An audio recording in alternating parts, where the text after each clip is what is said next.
It is such a pleasure to meet you, Ruby. You're an incredible actor. Oh, thank you. Thank you for making time to speak to me today. Um, you seem to, like, in my opinion, you seem to gravitate to um, action, adventure, a lot of physicality in the roles you take. Is that on purpose?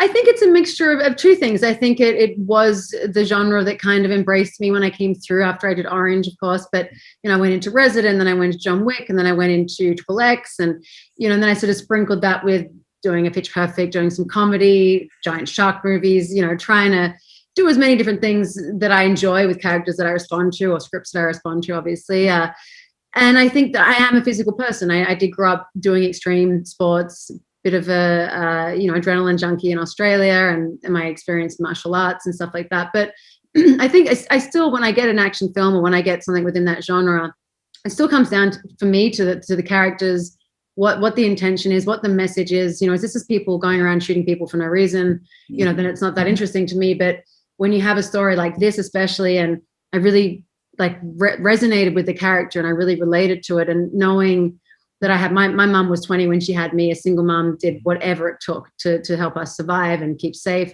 And I've read this script and just thought, yeah, there's really nothing like the strength that a mother can have when it comes to protecting their child. And the level of betrayal, and after she'd worked so hard to get to this point in her life, there's so much psychologically going on for this character that I was really drawn to the complexities of that. And I would imagine working with Morgan Freeman has got to be a dream. Yes. I think it doesn't matter if you're an actor, if you're a gaffer, if you're a grip, if you're a director, anyone that works in a film set on any side of the camera, working with Morgan is like, he's obviously one of the greatest actors in the history of film. I mean, it's unbelievable. And he is so kind and so generous and so grounded, and he's very calm, and I really appreciated that he has this calmness, and he brought it to the character, which I thought was an interesting choice and almost makes it seem a little more eerie in a way. Sinister. Sinister. But watching him work, watching him, just hanging out with him, it was a real honor and a real privilege. I have only about a minute left in our interview. Will you step behind the camera, direct and produce at one point? Yeah, I've directed before. I produced before. I don't think I would direct a feature in the next sort of 5 years, because it's a lot of time, pre-production, production, post-production, and I still have films, I still have roles, I still have things that I want to do before I get completely, taken into that. But I'm desperate to do more short films, and I probably will get around to doing them quite soon.